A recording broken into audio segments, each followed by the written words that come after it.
کرنے کے کام چند ٹپس آپ کو بتا دیتی ہوں احادیث کی روشنی میں، صرف ڈینگی وائرس کے لیے نہیں، اوور آل.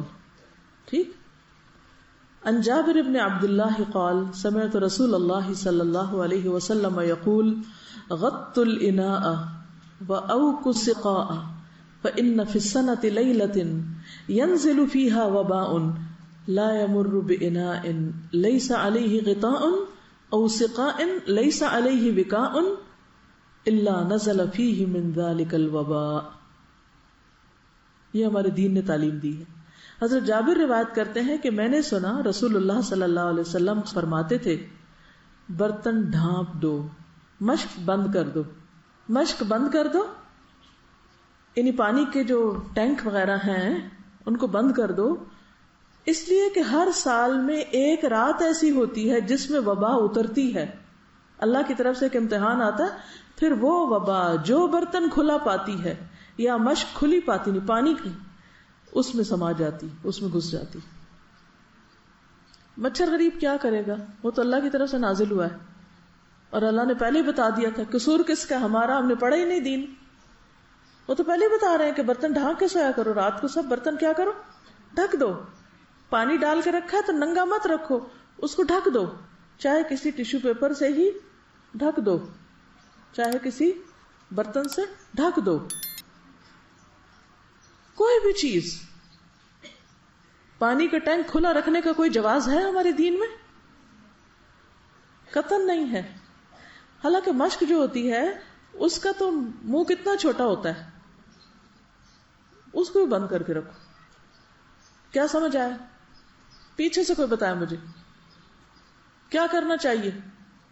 رات کو ایون دن کو بھی کیا کریں، چیزیں برتن ڈھانپ کے رکھیں. لیکن خصوصاً رات کا ذکر ہے کہ ایک رات ایسی ہوتی ہے سال میں، every year it's an annual virus جو نازل ہوتا ہے اور جو برتن کھلا ہوتا ہے اس میں گھس جاتا ہے. پھر بندہ اس میں سے پانی پی لیتا ہے، پھر اس میں سے نہا لیتا ہے. That is contaminated water. اب سائنس تو اس کی کوئی توجیہ نہیں کر سکتی بعض اوقات، لیکن اللہ کی طرف سے ایک امتحان ہے. پھر آپ دیکھیے ایک اور حدیث ہے، نبی صلی اللہ علیہ وسلم جب مدینہ تشریف لے گئے تو وہاں پر یہ ہوا کہ وہ مدینہ کی زمین جو تھی وہ وبائی زمین تھی. پورے عرب میں سب سے زیادہ وبائیں جو تھی وہ مدینہ میں ہوتی تھی، ارض الوبا تھی. جب صحابہ وہاں پر گئے تو بیمار پڑ گئے، ایک ایک کو بخار. اور حضرت ابو بکر کی حالت یہ ہو گئی تھی کہ ان کو لگتا تھا کہ جیسے بس اب وہ دنیا سے رخصت ہونے والے ہیں، اتنے شدید بیمار ہو گئے تھے وہ بھی. حضرت بلال کے بارے میں آتا ہے اور بھی صحابہ. تو نبی صلی اللہ علیہ وسلم نے اس موقع پر کیا کیا تھا، نبی صلی اللہ علیہ وسلم نے مدینہ کے لیے برکت کی دعا کی اور کہا کہ یہاں کے بخار کو جوفہ کی طرف لے جا، یعنی کہ غیر آباد علاقے کی طرف، وہاں چلا جائے، یہاں نہ ہو. تو اس کے بعد مدینہ وباؤں سے خالی ہو گیا. اب آپ دیکھیے کہ ایک ملک میں ایک وائرس پھیلتا ہے، وہاں سے لوگ سفر کرتے ہیں، دوسری طرف چلا جاتا ہے. وہ نہ بھی سفر کرے تو جو مکھیاں مچھر وغیرہ ہوتے ہیں وہ سفر کر کے کہیں اور پہنچ جاتے ہیں. اس زمین سے کچھ نکل آتا ہے، آسمان سے کچھ اتر آتا ہے. تو ایسی صورت میں پھر کیا کرنا چاہیے کہ انسان کو اللہ سے دعا کرنی چاہیے، اجتماعی دعائیں بھی کرنی چاہیے کہ یا اللہ اس وبا کو تو یہاں سے نکال دے.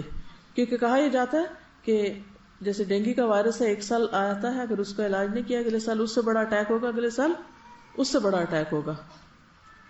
ایک کام کی بات بتا دیجیے جو آپ کو یاد رکھیں گے کہ ہم نے کراچی کی بارش ہو یا سندھ کا سیلاب ہو یا لاہور یا اور علاقوں میں جو ڈینگی وائرس ہے، اس کے بارے میں بہت محتاط زبان استعمال کرنی ہے. کیا نہیں کہنا اور کیا کہنا ہے یہ بتا دیجیے. کوئی بتائے گا؟ جی. اللہ سے گلہ نہیں کرنا، ان لوگوں کے بارے میں برا گمان نہیں کرنا، ایگزیجریٹ نہیں کرنا، ناشکرہ پن کے الفاظ نہیں نکالنے، بیماری کو بھی برا بلا نہیں کہنا، ان کے لیے دعا. اور ہاں یہ نہیں کہنا کہ وہ اسی قابل تھے، ضرور کچھ کیا ہوگا نا اس لیے انہی کی شامت آئی ہے. وہاں دیکھا نا کتنی قتل و غارت ہوتی، کتنی خرابیاں ہوتی ہیں، آخر یہ ہونا ہی تھا. وہ کہیں بھی ہو سکتا. خوف ہراس نہیں پھیلانا.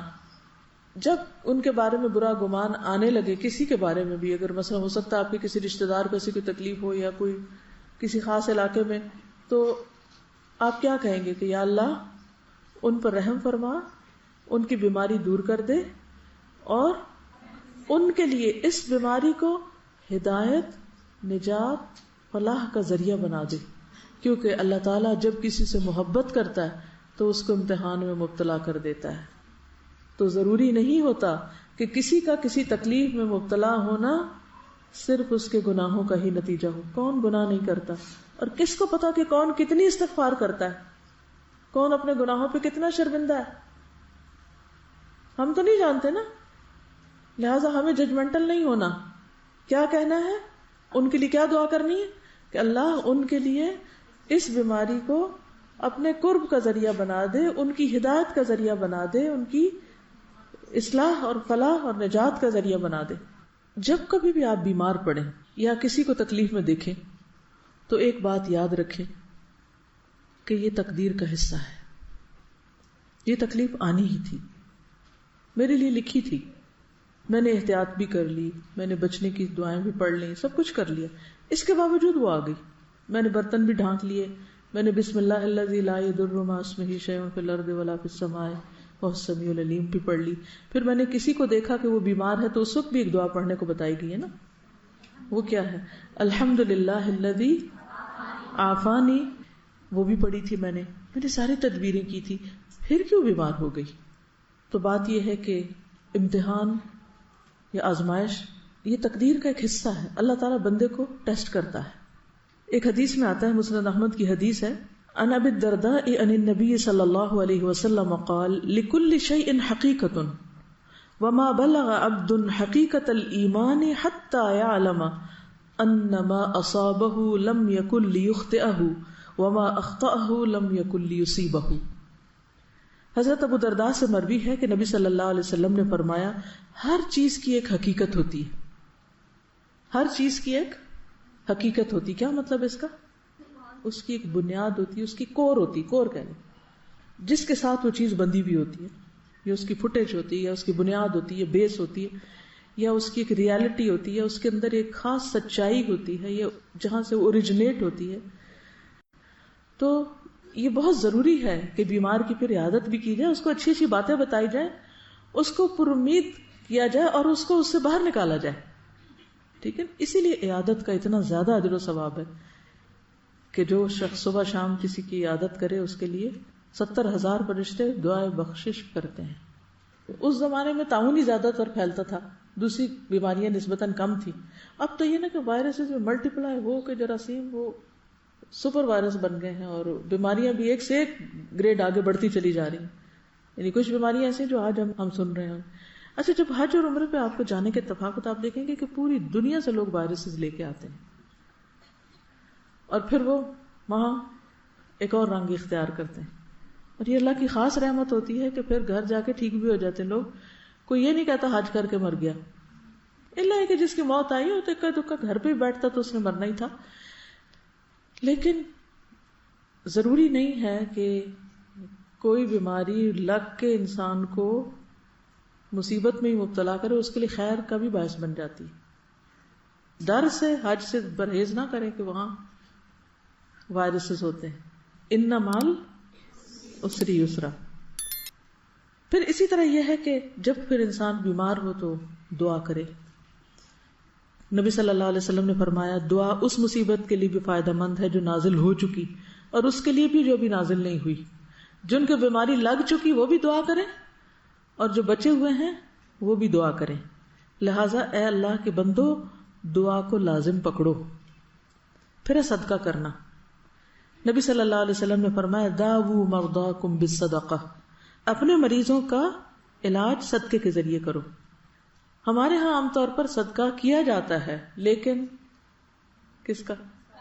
کالے بکرے کا. تو شرط نہیں ہے، بنی اسرائیل کی طرح گائے کا رنگ مقرر نہیں کیا گیا، مشکل میں نہیں ڈالا گیا. جو مل جائے اس کو کرو، بکرا کرو، بکری کرو، کچھ بھی کرو جو میسر ہے. لیکن صدقہ جو ہے یہ علاج بتایا گیا ہے بیماریوں کا، چاہے روحانی بیماریاں ہو، چاہے ڈپریشن ہو، چاہے دل کی پریشانی ہو، چاہے کوئی جسمانی مرض ہو. تو اس نیت سے صدقہ کرنا کہ اس سے بیماری دور ہو جائے درست ہے، اور اس کے لیے ضروری نہیں کہ کسی کے سر پہ 100 روپیہ گھما کے کسی فقیر کی مٹھی میں دے. وہ سر پہ وارتے ہیں نا، یہ من گھڑت باتیں. اس خاموشی سے کچھ بھی کر سکتے ہیں، ایون ڈیبٹ کارڈ سے آپ پیسے سینڈ کر سکتے ہیں. حضرت عثمان بن عفان کہتے ہیں کہ میں نے رسول اللہ صلی اللہ علیہ وسلم سے سنا، آپ فرماتے تھے جس نے شام کو بسم اللہ الذی لا یضر مع اسمہ شیء فی الارض ولا فی السماء وهو السمیع العلیم 3 بار پڑھ لی، اسے صبح تک اچانک مصیبت نہیں آئے گی، اور جس نے صبح کے وقت 3 بار یہ دعا پڑھ لی اسے شام تک کوئی اچانک مصیبت نہیں آئے گی. اس لیے دن کے دونوں کناروں پر یا رات کے دونوں کناروں پر کیا کریں، 3 بار یہ دعا پڑھتے رہیں. حفاظت کی دعائیں پڑھیں، اللہ سے عافیت کا سوال کریں. اللہم انی اسألک العافیۃ فی الدنیا والآخرہ، اللہم انی اسألک العفو والعافیۃ فی دینی و دنیای و اہلی و مالی، اللہم استر عوراتی و آمن روعاتی، اللہم احفظنی من بین یدی و من خلفی وعن یمینی وعن شمالی ومن فوقی واعوذ بعظمتک ان اغتال من تحتی. یہ دعا صبح شام کی دعاؤں میں وإیاک نستعین میں لکھی ہوئی ہے، اس کو آپ زبانی یاد کر لیجیے. صبح شام ایک دفعہ پڑھیے تو انشاءاللہ بہت سی چیزوں سے آپ حفاظت میں رہیں گے. ماشاءاللہ بہت لوگوں کو آتی، جن کو نہیں آتی وہ پیچھے نہ رہیں، ٹھیک ہے، وہ بھی یاد کر لیں. پھر اسی طرح یہ ہے کہ جب ایسی گھبراہٹ ہو، بیمار کو بے چینی ہو، اضطراب ہو کہ اس کو چین نہ آ رہا ہو، تو اس وقت حضرت اسماء بنت امیس کہتی ہیں کہ رسول اللہ صلی اللہ علیہ وسلم نے مجھ سے فرمایا کیا میں تمہیں ایسے کلمات نہ سکھاؤں جو تم مصیبت اور تکلیف کے وقت پڑھو تو پھر کیا ہوگا، تکلیف اور ٹینشن دور ہو جائے گی. یہ آگے حدیث کے الفاظ نہیں ہیں، آپ نے صرف اتنا فرمایا تھا الا اعلمکی کلمات تقولینہن عند الکرب او فی الکرب، تکلیف کے وقت یہ ذکر کرو. یہ نبی صلی اللہ علیہ وسلم کا سکھایا ہوا ذکر. تو مریض کو آپ یہ لفظ 4 سکھا دیں. کیا ہے؟ اللہ اللہ ربی. یہ پہلے ہی آتا ہوگا مریض کو، بس کہلوا دیں اس کو، اللہ اللہ ربی لا اشرک بہ شیئا. یہ خاص طور پہ بیماری میں اس لیے پڑھنے چاہیے کہ اس وقت انسان کو طرح طرح کے مشورے ملتے ہیں. اس بابے کے پاس چلے جائیں، یہ تعویذ باندھ لیں، یہ گرے لگا کے یوں کر لیں، اس کا نظر اس طرح اتار دیں، لال مرچیں جلا لیں وغیرہ وغیرہ. تو اس سے یہ ہے کہ انسان کو پھر کیا فائدہ ہوتا ہے جب کہتا ہے نا انسان میں کسی کو شریک نہیں ٹھہراتا، تو اس سے انسان کے لیے ایک سکون اور راحت کا باعث ہوتا ہے اور انسان غلط طریقہ علاج سے بھی بچ جاتا ہے. جب کوئی بیمار ہوتا ہے نا، اس کو شیطان یہ وسوسہ ضرور ڈالتا ہے کہ تمہیں نظر لگ گئی ہے، جادو ہو گئی. ضروری تو نہیں کہ جادو ہو گئی، تو پھر وہ بندہ بدگمانی کرنے لگتا ہے، اچھا کون ہوگا، میرے خیال ہے یہ، اور اپنے قریب والوں میں بدگمانی شروع کر دیتا ہے. تو پھر اس سے ایک تو انسان کی جان جائے اور دوسرا ایمان جائے، تو یہ بہت نقصان دہ چیز ہے، اس سے بچنا چاہیے. ہر قسم کے کرب، تکلیف، پریشانی، بیماری میں عام طور پہ یہ سوچا جاتا ہے تو ساتھ ہی یہ پڑھنا چاہیے کہ اللہ میں شرک سے بچنا چاہتا ہوں، کیونکہ شیطان اس وقت زیادہ حملہ آور ہوتا ہے جب انسان کمزور ہوتا ہے کسی بھی وجہ سے، چاہے غم سے، کہ دکھ، پریشانی، کرب، بیماری وغیرہ کی وجہ سے. ایک اور بات یاد رکھیے کہ جو آپ کا حوصلہ بڑھائے گی کہ کسی بھی تکلیف کا آنا اللہ کی ناراضگی نہیں بلکہ اللہ کی محبت کا ذریعہ بھی ہے.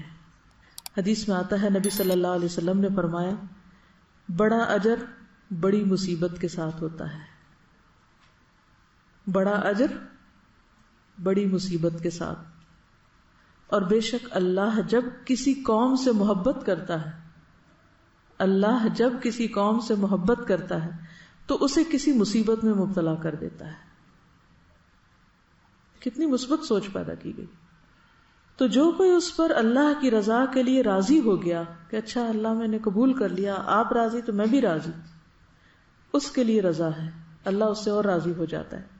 اور جو اس سے ناخوش ہوا، وائی می، تو اس کے لیے اللہ کی ناخوشی ہے.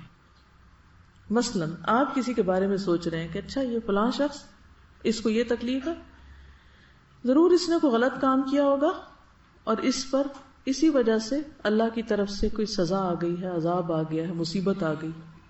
حالانکہ ہو سکتا ہے کہ یہ بات آپ کی بالکل 100% غلط ہو.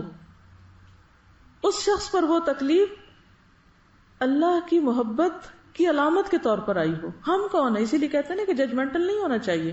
ہمیں کوئی حق نہیں پہنچتا کہ ہم کسی کے بارے میں کوئی فیصلہ کریں، کوئی فتویٰ دیں. سمجھ گئے؟ کیا ہم ایسے ہی سوچتے ہیں؟ جو یہ حدیثیں بتاتی ہیں اسی طرح سوچتے ہیں.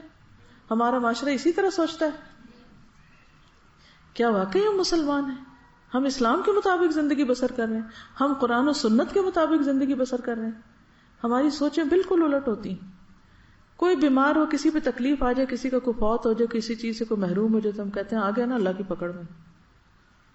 اسی طرح انہیں کہ ضرور ایسی بدگمانی کریں گے کہ یہ اللہ کی طرف سے اس کو سزا مل رہی ہے. اب ہمیں کیا پتہ سزا مل رہی ہے، اللہ کی اور محبت میں اضافہ ہو رہا ہے. بدگمانی نہ کریں. اور پھر یہ ہے کہ کچھ چیزیں تو ہمارے کنٹرول میں ہوتی ہیں کہ ہم ان کو روک لیں، اور کچھ تو نہیں ہوتی. آپ حالات تو تبدیل نہیں کر سکتے، لیکن آپ کو وہ طریقے آنے چاہیے کہ آپ اپنے آپ کو پرسکون کر سکیں، آپ کام رہ سکیں، آپ امن میں رہ سکیں. ابن الجوزی کہتے ہیں دنیا آزمائشوں اور مصیبتوں کے لیے بنائی گئی ہے. سمجھدار شخص کو چاہیے کہ اپنے نفس کو صبر پر آمادہ کرے. اس کا حل صرف صبر ہے. خوشحالی کا گھر، نعمتوں کا گھر تو صرف آخرت ہے. اللہ نے جنت انسانوں کے لیے ہی بنائی ہے، لیکن اس جنت میں جانے سے پہلے ہر ایک کا امتحان ہو رہا ہے کہ کون جنت میں انٹری کے قابل ہے اور کون نہیں، کس کو جنت ملنی چاہیے کس کو نہیں. وہ ہر انسان کے عمل سے دیکھا جا رہا ہے. جنت ہی ایسی جگہ ہے جہاں پہنچ کر انسان کہے گا کہ شکر ہے اس رب کا جس نے ہم سے غم کو دور کر دیا. سورۃ فاطر میں آتا ہے وَقَالُوا الْحَمْدُ لِلَّهِ الَّذِي أَذْهَبَ عَنَّا الْحَزَنَ إِنَّ رَبَّنَا لَغَفُورٌ شَكُورٌ الَّذِي أَحَلَّنَا دَارَ الْمُقَامَةِ مِنْ فَضْلِهِ لَا يَمَسُّنَا فِيهَا نَصَبٌ وَلَا يَمَسُّنَا فِيهَا لُغُوبٌ. اور وہ کہیں گے اس اللہ کا شکر ہے جس نے ہم سے ہم و غم کو دور کر دیا. جنت میں انسان کا پہلا قدم جائے گا تو اس کے سارے غم دور ہو جائیں گے، اس ساری پریشانیوں کو بھول جائے گا، اس کو کوئی تکلیف یاد ہی نہیں رہے گی، اور آئندہ ہمیشہ ہمیشہ کے لیے اب وہ صرف خوش ہی خوش رہے گا. وہ وہاں کہے گا شکر ہے اس رب کا جس نے ہم سے غم دور کر دیا. یقیناً ہمارا رب بخشنے والا بڑا ہی قدردان ہے، جس نے اپنے فضل سے ہمیں ابدی قیام گاہ میں لا اتارا، جہاں ہمیں نہ مشقت اٹھانی پڑتی ہے نہ تھکاوٹ لاحق ہوتی ہے، نہ کوئی تھکاوٹ نہ کوئی بوریت، کچھ بھی نہیں. اب آرام ہی آرام ہے. لیکن اس آرام کے لیے اس دنیا میں کام ہی کام ہے، محنت ہی محنت ہے. جو لوگ یہاں آرام کر رہے ہیں اور آخرت کی تیاری نہیں کر رہے، پھر وہاں ان کے لیے مشقتیں ہی مشقتیں ہیں. اس لیے بڑا ضروری ہے کہ ہم دنیا کی حقیقت کو سمجھیں اور اس دنیا میں اپنے مقصد کو سمجھیں، کیونکہ ہمیں اللہ تعالیٰ آزما رہا ہے. اللہ تعالیٰ قرآن مجید میں ایک اور جگہ پر بھی فرماتے ہیں وَنَبْلُوكُمْ بِالشَّرِّ وَالْخَيْرِ فِتْنَةً، کہ ہم تمہیں اچھے برے حالات دونوں طرح سے آزماتے ہیں. یعنی صرف تکلیفیں ہی آزمائش نہیں، نعمتیں بھی آزمائش ہیں کہ ان کو پا کے ہم کیا کرتے ہیں. جب ہمیں دنیا میں کوئی کامیابی حاصل ہوتی ہے، کوئی خوشی حاصل ہوتی ہے، تو پھر ہم کیا کرتے ہیں، ہمارا رویہ کیسا ہے، ہمارا طرز عمل کیسا ہے. اور جب کوئی تکلیف آتی ہے تو پھر ہم کیا کرتے ہیں، جس کے آنے کے بارے میں اللہ تعالیٰ نے پہلے سے ہی خبردار کر دیا ہے. سورۃ البقرہ میں اللہ تعالیٰ فرماتے ہیں وَلَنَبْلُوَنَّكُمْ بِشَيْءٍ من الخوف والجوع ونقص من الاموال والانفس والثمرات وبشر الصابرين الذين اذا اصابتهم مصيبة قالوا انا لله وانا اليه راجعون اولئك عليهم صلوات من ربهم ورحمة واولئك هم المهتدون. اور یقیناً ہم تمہیں خوف اور بھوک اور مالوں اور جانوں اور پھلوں کی کمی میں سے کسی نہ کسی چیز کے ساتھ ضرور آزمائیں گے، اور صبر کرنے والوں کو خوشخبری دے دو. وہ لوگ کہ جب انہیں کوئی مصیبت پہنچتی ہے تو وہ کہتے ہیں بے شک ہم اللہ کے لیے ہیں اور بے شک ہم اسی کی طرف لوٹنے والے ہیں. یہ لوگ ہیں جن پر ان کے رب کی طرف سے کئی مہربانیاں ہیں اور بڑی رحمت ہے، اور یہی لوگ ہدایت پانے والے ہیں. تو گویا خوف، مال، جان اور پھلوں کی کمی اور دیگر تکلیفوں کے ساتھ آزمائش ضروری ہوگی. یہ اللہ تعالیٰ نے بتا دیا ہے. آپ دیکھیں وا لا نبلوننا، یہاں پر 3 موقدات آئے. موقدات کہتے ہیں جس سے تاکید کی جاتی. واو قسم کی ہے، لام تاکید کا ہے، نون مشدد بھی تاکید کا ہے. یعنی اللہ تعالیٰ قسم کھا کے فرماتے ہیں کہ ایسا ضرور ہوگا. کیا؟ کہ تمہیں مشکلات آئیں گی دنیا میں. کبھی خوف ہوگا، کبھی بھوک ہوگی، کبھی جانوں کی کمی ہوگی، کبھی مال کی کمی ہوگی، کبھی پھلوں کی پیداوار کی، تمہاری آمدنی کی کمی ہوگی. یہ ضرور ہوگا.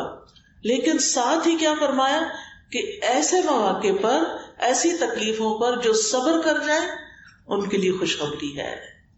اور وہ جب مصیبت آتی ہے تو کیا کہتے ہیں؟ انا للہ و انا الیہ راجعون.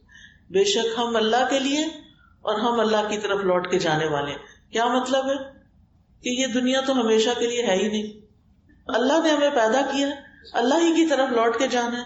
یہاں بھی اللہ کے حکم کے مطابق جئیں گے. اور پھر جو چیزیں ہماری ہیں وہ بھی اصل میں ہماری نہیں، وہ بھی اللہ کی امانت ہے ہمارے پاس. کیا مطلب؟ کہ اس کے ساتھ ہم کرتے کیا ہیں. مثلا یہ ہاتھ کس نے بنایا؟ ہمارے اللہ نے. یہ ہمیں کیوں دیے اللہ نے؟ کیا کرے ان سے؟ کام کرے. کیسے کام؟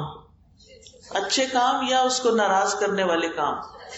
اب آزمائش یہی ہے کہ ہاتھ اللہ نے دیے، دیکھا یہ جا رہا ہے کون ان ہاتھوں کو اللہ سبحانہ وتعالیٰ کی مرضی کے مطابق استعمال کرتا اور کون اس کے خلاف، کون اس کے خلاف استعمال کرتا. آنکھیں کس نے دی ہیں؟ انا للہ.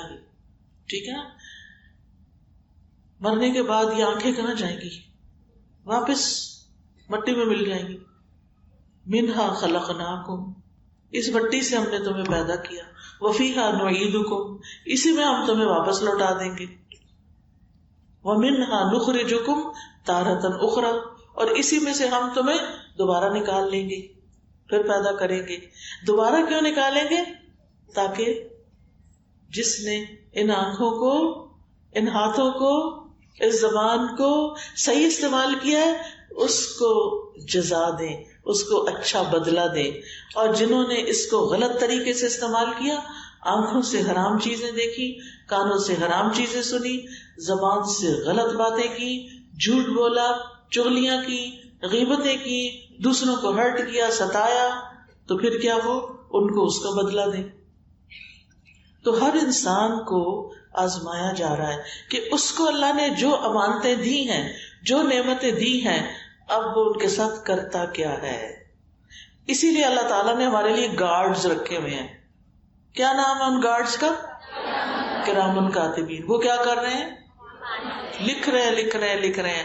جو کچھ کرتے ہو لکھتے جا رہے ہیں. اور کون لکھوا رہا ہے؟ انا کننا نستنسخ، بے شک ہم لکھوا رہے تھے. کیا اللہ تعالیٰ کو خود نہیں پتا ہم کیا کر رہے ہیں؟ پتا ہے اللہ تعالیٰ کو پتا ہے کہ ہم کیا کر رہے ہیں، لیکن وہ لکھوا کیوں رہے ہیں؟ سوچے ذرا. اللہ تعالیٰ اپنے علم کے علاوہ ہر شخص کے اوپر ایک نگران ہے، اور وہ اللہ کی نگرانی ہے. اور اس کے باوجود وہ لکھوا رہا ہے تاکہ کل کو کوئی یہ نہ کہے نہیں میں نے تو نہیں کیا. اور آج آپ دیکھیں دنیا میں بھی بعض اوقات ایسے ہوتا ہے کہ لوگ چھپ کے ویڈیو بنا لیتے ہیں، پھر پوچھتے ہیں کہ تم نے کیا، اور جب وہ کہتا ہے کہ نہیں پچھلے دن ایسے ہی کسی نے کیا. گھروں میں اب کیمرے لگے ہوتے ہیں نا، تو اب وہ کسی نے اسی طرح کا غلط کام کیا، وہ کیمرے میں اس کی تصویر آ گئی، اس کو بلایا گیا کہ تم نے یہ کیا. اس نے کہا نہیں میں نے تو نہیں کیا، مجھے نہیں پتا. انہوں نے ویڈیو چلا کے دکھا دی. اب کیا ہوا؟ اب کوئی کہہ سکتا ہے کہ نہیں یہ میں نہیں، جب تصویر بھی آ رہی ہے، ٹائم بھی آ رہا ہے، سب کچھ آ رہا ہے. قیامت کے دن اس سے بھی زیادہ شرمندگی ہوگی جب منہ بند کر دیے جائیں گے، ہاتھ بولنے لگیں گے. یہ ہاتھ ہیں تو ہمارے پر ہمارے نہیں ہیں، ہمارے وفادار کوئی نہیں. جب اللہ تعالیٰ نے ان کو بلوانا ہے تو یہ ہر وقت ہمیں دیکھتے رہتے ہیں ہم کیا کرتے ہیں، کیا پکڑتے ہیں، کیا رکھتے ہیں، کیا آن کرتے ہیں، کیا آف کرتے ہیں، اپنا وقت کہاں لگا رہے ہیں، کتنے کتنے گھنٹے یوٹیوب پہ بیٹھے رہتے ہیں، اور صرف دنیا کے چند پیسے کمانے کے لیے نمازیں، دین، قرآن، ہر چیز بھول کے، خیر، نیکی، آخرت کی تیاری کے کام چھوڑ کے صرف یوٹیوب چینل بنا رہے ہیں تاکہ اس کے اوپر اشتہار گندے منتے چلے اور اس میں سے ہمیں کچھ پیسے مل جائیں. ویڈیو بنا رہے ہیں گھنٹوں، پھر ایڈٹ کر رہے ہیں گھنٹوں، اور ڈال اس پہ کیا رہے ہیں؟ کوئی کھانے کی ریسیپی ڈال رہا ہے، کوئی ایکسرسائز ڈال رہا ہے، کوئی ادھر ادھر کی سچی جھوٹی باتیں ڈال رہا ہے اور ویوز بنا رہا ہے تاکہ پیسے ملیں. دنیا کی محبت نے انسان کو آخرت سے غافل کر دیا. الہاکم التکاثر حتی زرتم المقابر کلا سوف تعلمون ثم کلا سوف تعلمون. الہاکم التکاثر، ایک دوسرے کے مقابلے میں کثرت سے، یعنی مال حاصل کرنے کی خواہش نے تمہیں لہو و لعب میں مبتلا کر دیا، غافل کر دیا. اتنے غافل رہے حتی زرتم المقابر، یہاں تک کہ تم نے قبریں جا دیکھی، قبر میں پہنچ گئے. دنیا دنیا دنیا، اور نہیں پتا کس وقت چلے جانا ہے، اور آخرت کی کوئی فکر نہیں. دنیا میں گھنٹوں لگا دیتے ہیں، نہیں تھکتے، اور آخرت کا کام تھوڑا سا.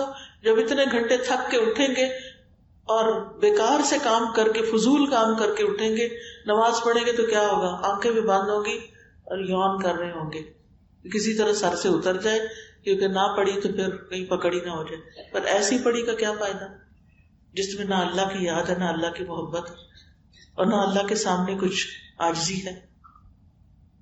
تو ہم سب بنیادی طور پر ایک دھوکے میں پڑے ہوئے ہیں کہ شاید ہم نے ہمیشہ یہاں رہنا ہے، شاید یہ جوانی ہمیشہ رہے گی، شاید یہ رنگ میلے ہمیشہ رہیں گے. نہیں، یہ بہت جلد ختم ہو جائیں گے. اور مرنے کے بعد انسان کیا کہے گا؟ میں دنیا میں کتنا جیا؟ الا عشیۃ او ضحاہا، دن کا ایک حصہ، صبح کا یا شام کا. ہم سب کو سوچنا چاہیے کہ ہم اپنے اس وقت کو جس میں ہماری آزمائش ہو رہی ہے ہم کس طرح گزار رہے ہیں. اب سوال یہ پیدا ہوتا ہے کہ تکلیفیں کیوں آتی ہیں؟ تکلیفیں آتی ہیں بندے کا درجہ بلند کرنے کے لیے، تکلیفیں آتی ہیں انسان کو پختہ کرنے کے لیے، انسان کو کچھ سکھانے کے لیے، انسان کو ہوش میں لانے کے لیے کہ وہ اپنی غفلت سے باہر نکل آئے. تو اس لیے تکلیفیں تو آئیں گی. نبی صلی اللہ علیہ وسلم نے فرمایا بے شک بندے کے لیے جب اللہ کے ہاں کوئی مقام اور مرتبہ مقدر ہو چکا ہوتا ہے اور وہ اپنے اعمال کی بنا پر اس تک نہیں پہنچ سکتا تو اللہ تعالیٰ اسے اس کے اپنے جسم یا مال یا اولاد کی آزمائش میں ڈال دیتا ہے. امام ابو داؤد فرماتے ہیں کہ اس میں یوں بھی کہا گیا ہے پھر اللہ اسے صبر کی توفیق بھی دیتا ہے حتیٰ کہ اسے اس مقام اور مرتبے تک پہنچا دیتا ہے جو اللہ تعالیٰ کی طرف سے اس کے لیے پہلے سے مقدر تھا. یعنی عمل سے وہ بندہ اس درجے پہ نہیں پہنچنے والا تھا. کیسے پہنچا؟ تکلیف کاٹ کے، بیماری کاٹ کے. تو تکلیفیں پاک کرنے کا سبب ہوتی ہیں. اور یہ نہ سوچیں کہ اللہ تعالیٰ شاید ہم سے ناراض ہوتا ہے تو ہمیں تکلیف میں ڈالتا ہے. کچھ لوگوں کا یہ خیال ہوتا ہے شاید اللہ تعالیٰ مجھ سے ناراض ہو گیا. نہیں، حدیث میں آتا ہے اللہ جس کے ساتھ بھلائی کا ارادہ کرتا ہے اسے مصیبت میں مبتلا کر دیتا ہے، اسے تکلیف میں ڈال دیتا ہے. اور یہ اللہ کی بندے سے محبت کی نشانی ہے. حضرت انس کہتے ہیں نبی صلی اللہ علیہ وسلم نے فرمایا زیادہ ثواب بڑی آزمائش کے ساتھ ہے. جب اللہ تعالیٰ کسی قوم سے محبت کرتا ہے تو انہیں آزمائش میں مبتلا کر دیتا ہے. بس جو راضی ہو جائے اس کے لیے رضا ہے، اور جو ناراض ہو اس کے لیے ناراضگی مقدر ہو جاتی ہے. جتنے بھی اللہ کے بڑے بڑے پیارے پیغمبر گزرے ہیں وہ سب تکلیفوں سے گزرے ہیں. کیا آدم علیہ السلام کی آزمائش ہوئی تھی؟ آدم علیہ السلام کا امتحان ہوا تھا. پھر کیا ہوا اس کے بعد؟ جب وہ اس میں ناکام ہو گئے تو ان سے جنت کا لباس اتروا لیا گیا، ان کو جنت سے نکال دیا گیا. کیا ان کو کوئی تکلیف ہوئی ہوگی؟ بہت تکلیف ہوئی. پھر انہوں نے اللہ سے معافی مانگی، انہوں نے دعا مانگی. کیا؟ ربنا ظلمنا انفسنا وان لم تغفر لنا وترحمنا لنکونن من الخاسرین. کیا نوح علیہ السلام آزمائش سے گزرے تھے؟ کتنے سال؟ 950 سال. ان کی قوم نے ان کی بات نہیں مانی. پھر کیا ہوا؟ ان پر طوفان آ گیا. فأخذهم الطوفان وهم ظالمون. موسیٰ علیہ السلام کے لیے کوئی آزمائش تھی؟ ایک تھی یا بہت سی تھی؟ بہت سی تھی. وَفَتَنَّاكَ فُتُونًا. ہم نے طرح طرح سے تجھے آزمایا. وَاصْطَنَعْتُكَ لِنَفْسِي. پھر میں نے تجھے اپنے کام کا بنا لیا. بہت سی آزمائشیں آئیں. یعقوب علیہ السلام کو کوئی آزمائش آئی؟ کیا آزمائش تھی؟ یعقوب علیہ السلام محبوب بیٹا یوسف علیہ السلام ان سے جدا ہو گئے. کتنے سال جدا رہے؟ بعض کہتے 40 سال. نہیں پتا کہاں ہیں. یہ پتا تھا کہ زندہ ہیں، مایوس نہیں ہوئے تھے. 40 سال بھی مایوس نہیں ہوئے. لیکن کیا وہ روتے تھے ان کے لیے یا نہیں؟ روتے تھے نا. وَبِيَضَّتْ عَيْنَاهُ مِنَ الْحُزْنِ. غم کی وجہ سے آنکھیں سفید ہو گئی تھی. یہ اللہ کے پیارے بندے تھے یا نہیں؟ تھے نا. لیکن ان پر آزمائشیں آئی نا.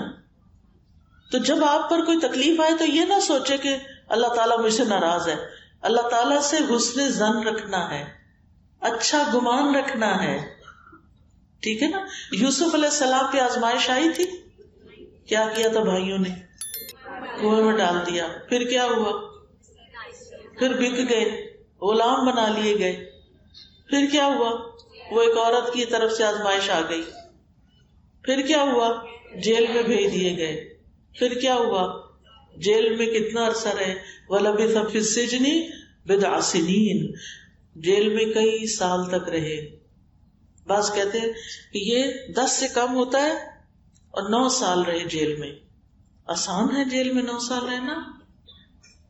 اور ساری زندگی کیا امتحان تھا؟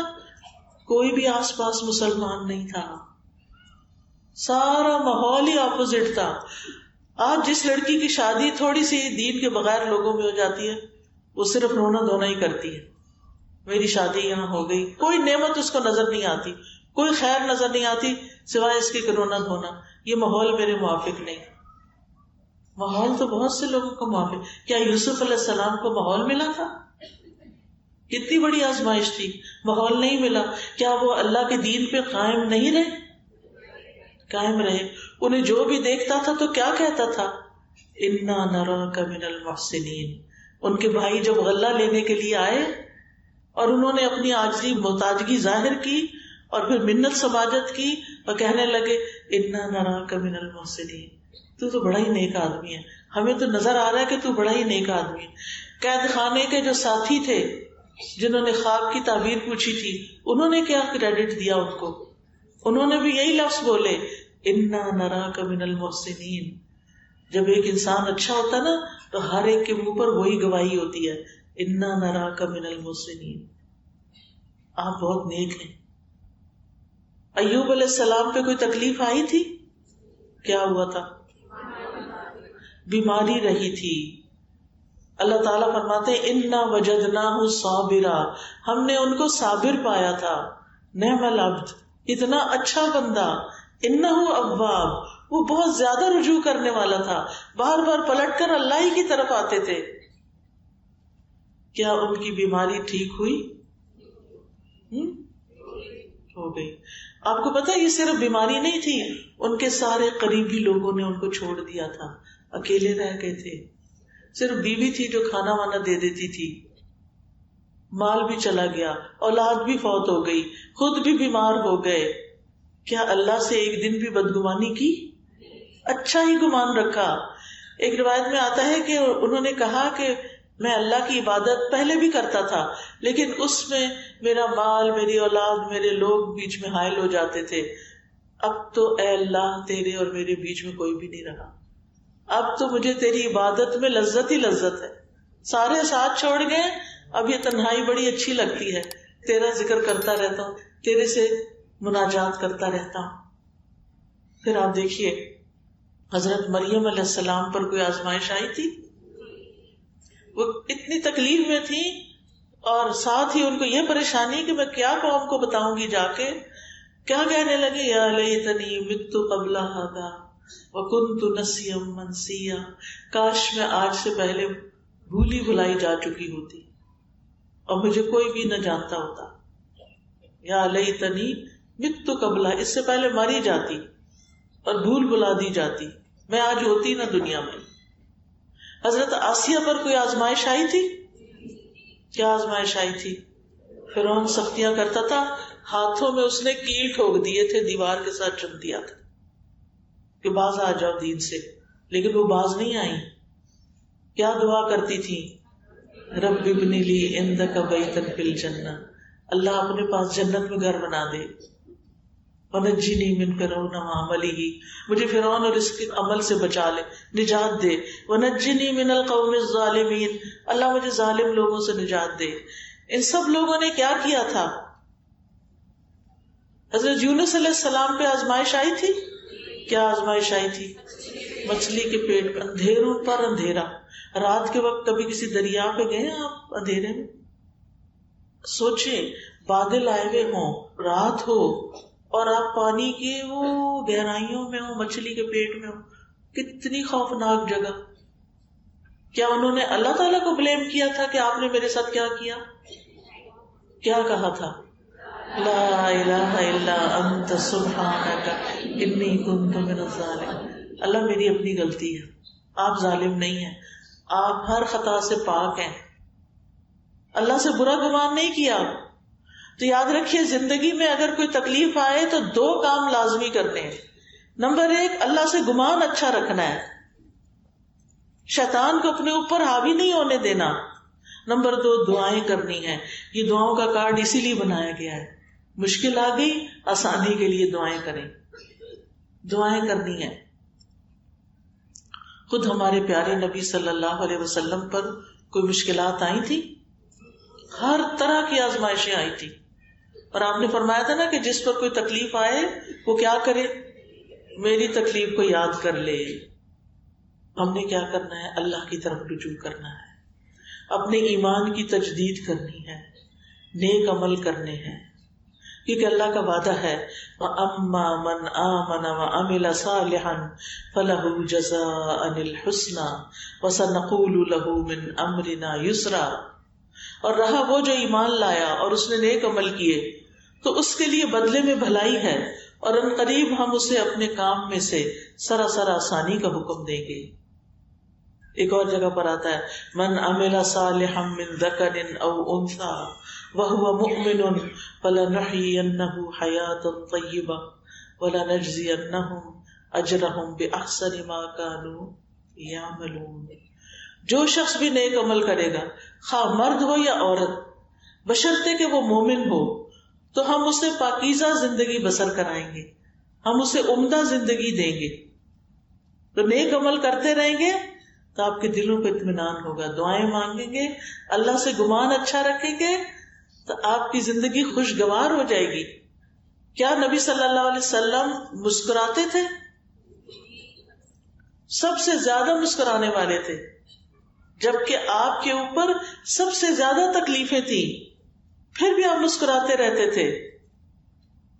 تو ہم نے کیا کرنا ہے؟ غم کو اپنے اوپر طاری نہیں کرنا, اللہ سے اچھا گمان کر کے, معاملہ اللہ کے سپرد کر کے, دعا مانگ کے اپنے آپ کو کسی اچھے کام میں لگا دینا.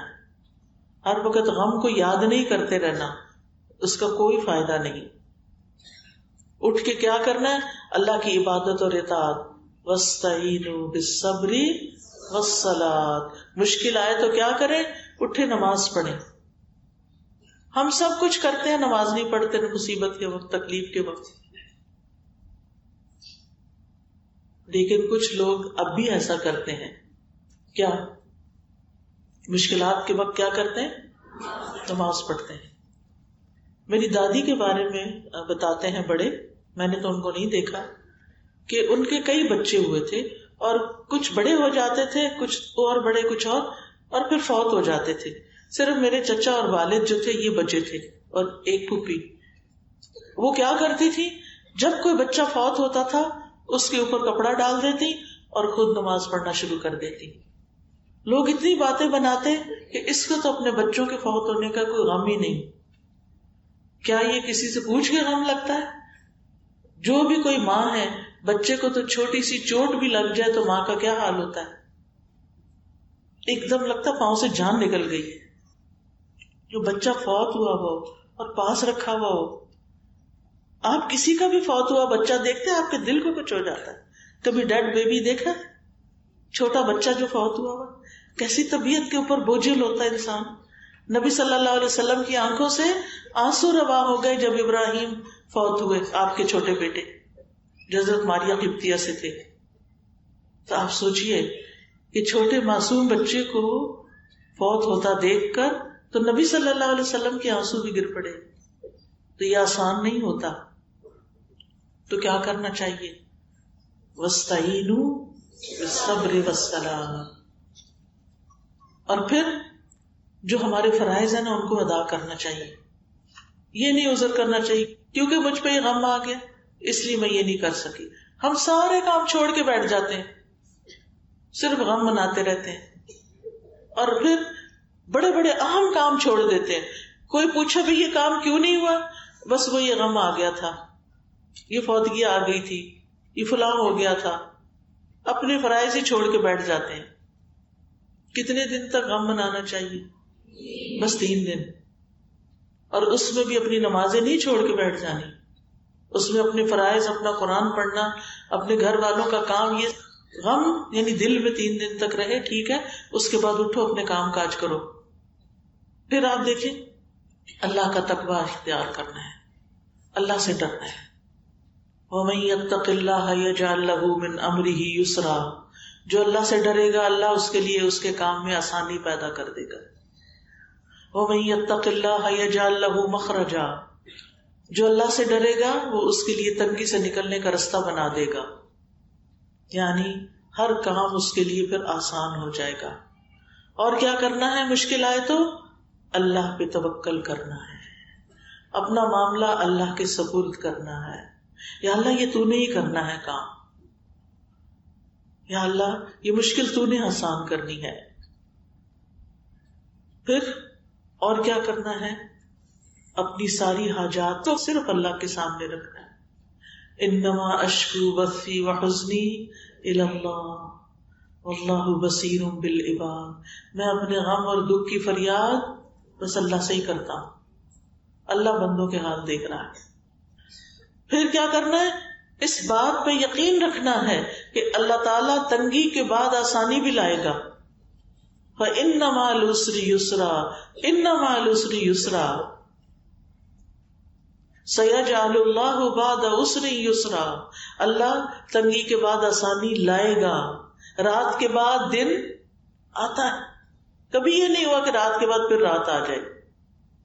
آپ نے دیکھو کہ جب گرمی زیادہ ہو جاتی ہے تو بادل آ جاتے ہیں، بارش آ جاتی ہے. تو تنگی اور مشکل حالات اللہ کے حکم سے دور ہوتے ہیں.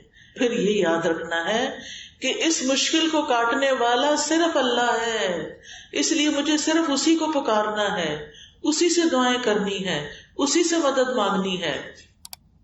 ٹھیک ہے نا؟ سمجھ آ گئی سب کو؟ پیچھے بھی سب کو سمجھ آ گئی؟ الحمدللہ. یہ یاد رکھنا ہے، دوبارہ ریپیٹ کر رہی ہوں، یہ بڑا اہم نقطہ ہے کہ مشکل جو آ گئی ہے نا اس کو حل صرف اللہ نے کرنا ہے. اس لیے پہلے دعا پھر دوا. پھر اسی طرح یہ یقین رکھنا ہے کہ آسانی آنے والی ہے، قریب ہے، اور یہ وقت میرا عبادت ہے. تکلیف کا وقت کس کا وقت ہے؟ عبادت کا، اگر اللہ کی رضا میں گزرے. یعنی کشادگی کا انتظار کرتے ہوئے صبر کرنا عظیم الشان عبادت ہے. اور مشکل کے وقت میں اور زیادہ نیکیاں کرنی ہیں. یہ نیکسٹ پوائنٹ ہے. مشکل کے وقت میں کیا کرنا ہے؟ اور نیکیاں زیادہ کرنی ہیں.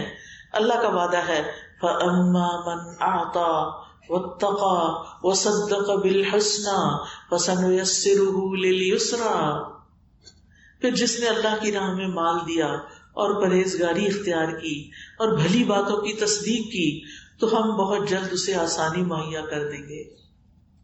پھر سنا دوں آیت، سورۃ اللیل کی آیت ہے فَأَمَّا مَنْ أَعْطَى، وہ جو دیتا رہتا ہے، صدقہ خیرات بھلائی نیکی خیر دوسروں کے اندر بانٹتا رہتا ہے، واتقى اور اللہ سے ڈرتا ہے، غرور میں مبتلا نہیں ہوتا کہ اہلکت مالا لبدا، میں نے ڈھیروں مال خرچ کر دیا ہے. کوئی غرور نہیں، کوئی فخر نہیں، بلکہ کیا کرتا ہے؟ دے کے بھی اللہ سے ڈرتا ہے. وصدق بالحسنى اور بھلی باتوں کی تصدیق کرتا ہے. نیکی کا کوئی کام سامنے آئے تو کر کے دکھاتا ہے. فَسَنُيَسِّرُهُ لِلْيُسْرَى تو ہم بہت جلد اسے آسانی مہیا کر دیں گے. جو یہ کرے گا، ایسے کام کرے گا، اس کے لیے ہم زندگی میں کیا کریں گے؟ آسانی پیدا کر دیں گے. بعض مفسرین کہتے تھے ہم قرآن پڑھنے میں مشغول ہوئے تو ہمیں دنیا میں برکات اور خیرات نے ڈھانپ لیا.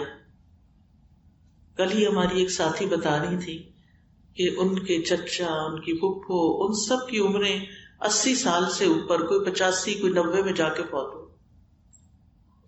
2 کام ان کے بڑے اہم تھے، ایک رشتہ داروں کے ساتھ اچھا سلوک، صلہ رحمی، اور دوسرے قرآن بہت پڑھتے تھے. جب جاؤ اپنا قرآن پڑھ رہے ہیں، اور جو پینشن آتی یا جو بھی ان کے پاس مال ہوتا وہ باندھا ہوا ہوتا، سب رشتہ داروں میں تقسیم کر کے 500 روپے اپنی جیب میں رکھتے. بس 1 لاکھ 1.5 لاکھ پینشن تھی ان کی، بڑے بڑے عہدوں پہ رہے.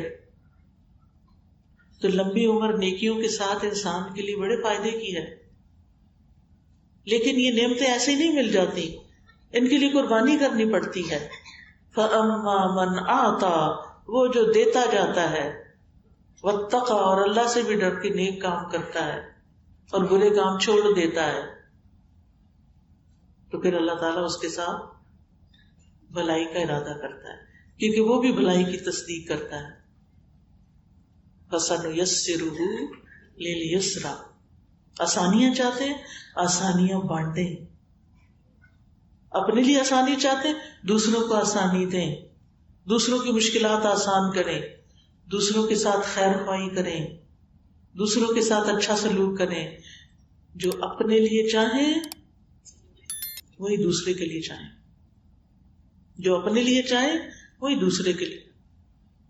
جو چیز آپ کو اپنے گھر میں تکلیف دیتی ہے وہ دوسرے کے گھر میں جا کے مت کریں.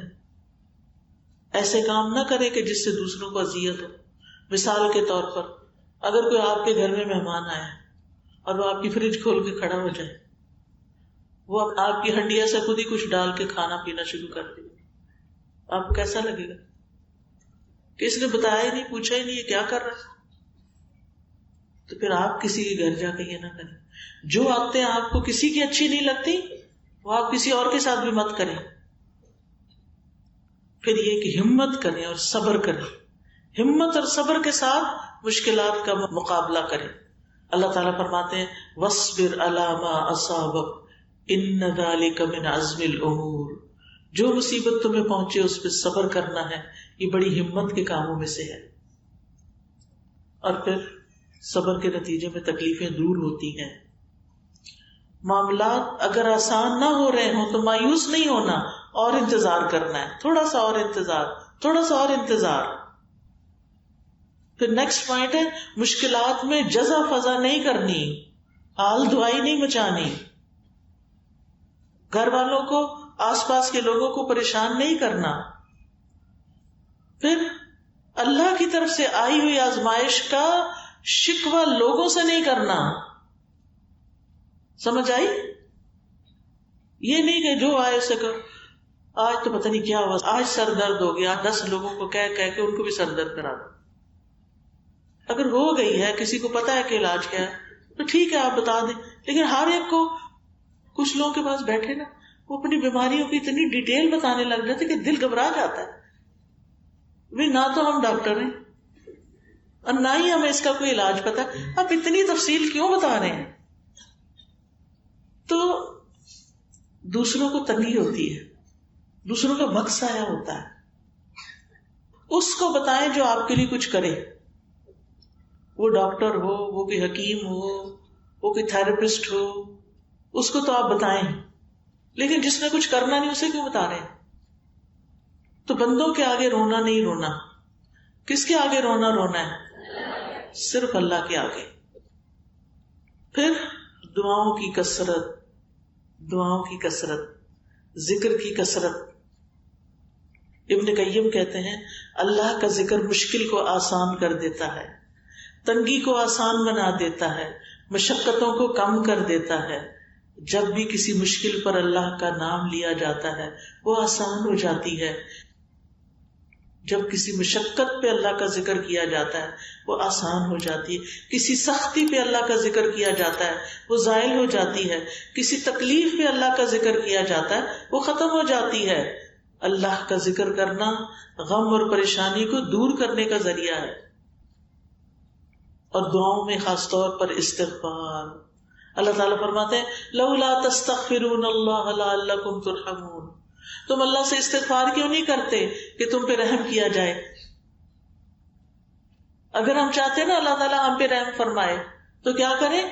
استغفار کی کثرت. استغفر اللہ استغفر اللہ استغفر، کم از کم 100 دفعہ دن میں.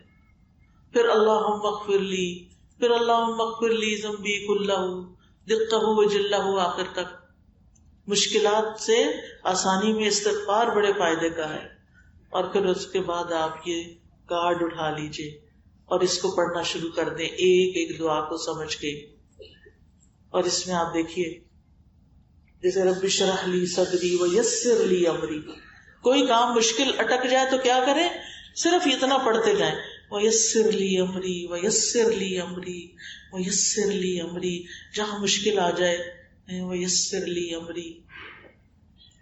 پھر اللہم لا سہل الا ما جعلتہ سہلا وانت تجعل الحزن اذا شئت سہلا. اور پھر ربنا آتنا من لدنک رحمہ وہیئ لنا من امرنا رشدا. یہ کہف والوں کی، غار والوں کی دعا ہے. کچھ نوجوان مسلمان تھے، ان کے ملک کا بادشاہ جو تھا وہ بت پرست تھا اور لوگوں کو بت پرستی پہ مجبور کرتا تھا. جو لوگ اس کی بات نہیں مانتے تھے انہیں سخت سزا دیتا تھا. تو ان نوجوانوں نے اپنے دین کی حفاظت کے لیے کیا کیا؟ اپنا شہر ہی چھوڑ دیا اور غار کی طرف چلے گئے اور اللہ تعالیٰ سے یہی دعا کی. تو اللہ تعالیٰ نے انہیں اپنے پاس سے اپنا فضل اور رحمت عطا کی اور پھر اللہ تعالیٰ نے ان کو سلا دیا. کئی 100 سال سوئے رہے، پھر انہیں اٹھا دیا اور اپنی قدرت کی نشانی بنا دیا. تو یہاں پر وہ کہتے ہیں من لدنک رحمہ، اللہ تیرے پاس سے رحمت چاہیے. وہیئ لنا من امرنا رشدا، اور ہمیں ہمارے اس معاملے کے اندر درستگی عطا فرما. یعنی ہم جو کر رہے ہیں نا وہ ٹھیک ہو، غلط طریقہ نہ ہو، غلط رستہ نہ اختیار کرے.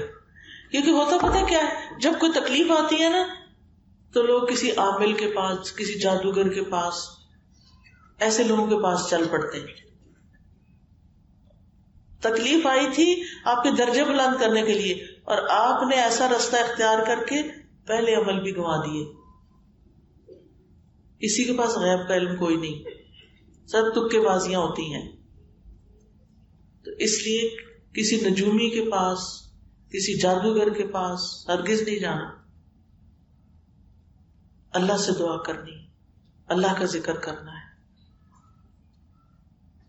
پھر آپ دیکھیے آیت کریمہ لا الہ الا انت سبحانک انی کنت من الظالمین. رسول اللہ صلی اللہ علیہ وسلم نے فرمایا کیا میں تمہیں ایسی چیز کے بارے میں نہ بتاؤں جب تم میں سے کسی آدمی کو رنج و الم اور دنیا کی آزمائشوں میں سے کوئی آزمائش آئے تو وہ اس دعا کو پڑھے اور اس کی تکلیف دور ہو جائے. تو آپ سے کہا گیا کیوں نہیں؟ آپ نے فرمایا وہ مچھلی والے کی دعا ہے، لا الہ الا انت سبحانک انی کنت من الظالمین. مشکل آئے تو یہ دعا پڑھ لیں. اس کو دعا الکرب بھی کہا جاتا ہے. پھر اسی طرح ساری دعاؤں کا تو اب اس وقت ڈیٹیل میں جانے کا وقت نہیں، لیکن جو موٹی موٹی دعائیں ہیں وہ میں آپ کو بتا دیتی ہوں. یہ بد نصیبی سے بچنے کی دعا ہے. اعوذ باللہ من جہد البلاء ودرک الشقاء وسوء القضاء وشماتۃ الاعداء. اسی طرح یا حی یا قیوم برحمتک استغیث. یا حی یا قیوم، یہ جو ہے نا اسم اعظم بھی کہتے ہیں. یا حی جو ہے نا اسم اعظم ہے، اس کے ساتھ جو دعا کی جائے وہ دعا قبول ہوتی ہے. پھر یہ ایک دعا بڑی اچھی ہے، اللہم احسن عاقبتنا فی الامور کلہا واجرنا من خزی الدنیا وعذاب الآخرہ. پھر درود شریف کی کثرت. درود شریف میں نماز کا درود شریف بھی پڑھ سکتے ہیں، اور اس کے علاوہ بھی جو درود آپ کو پڑھنا ہو سوائے من گڑھ درودوں کے، جو مسنون درود ہیں ان کو آپ پڑھ سکتے ہیں. صلی اللہ علیہ وسلم صلی اللہ علیہ وسلم، اس کی کثرت کیجیے. ایک دفعہ درود پڑھنے سے کیا ہوتا ہے؟ 10 رحمتیں آتی، 10 نیکیاں لکھی جاتی، 10 گناہ معاف ہوتے، 10 درجے بلند ہوتے. درود شریف نہیں چھوڑنا. میں اپنی بات یہیں پر ختم کرتی ہوں، اور مجھے امید ہے کہ جو باتیں میں نے آپ کو بتائی ہیں، جو پوائنٹس آپ کو بتائے ہیں کہ مشکل وقت میں کیا کرنا ہے، وہ آپ نے اپنے دل پہ لکھ لینے ہیں، اور ہر مشکل کو درجات کی بلندی کا ذریعہ بنانا ہے. اور یہ کارڈ سنبھال کے رکھ نہیں دینا، سجا کے رکھ نہیں دینا، اس کی دعائیں پڑھتے رہنا ہے. وآخر دعوانا ان الحمد للہ رب العالمین. سبحانک اللہم وبحمدک اشہد ان لا الہ الا انت استغفرک واتوب الیک. جزاکم اللہ خیرا. اللہ تعالیٰ آپ سے راضی ہو. بہت اچھی طرح آپ نے سنا. اللہ تعالیٰ ہم سب کو عمل کی توفیق عطا فرمائے. بارک اللہ فیکم. السلام علیکم ورحمۃ اللہ وبرکاتہ.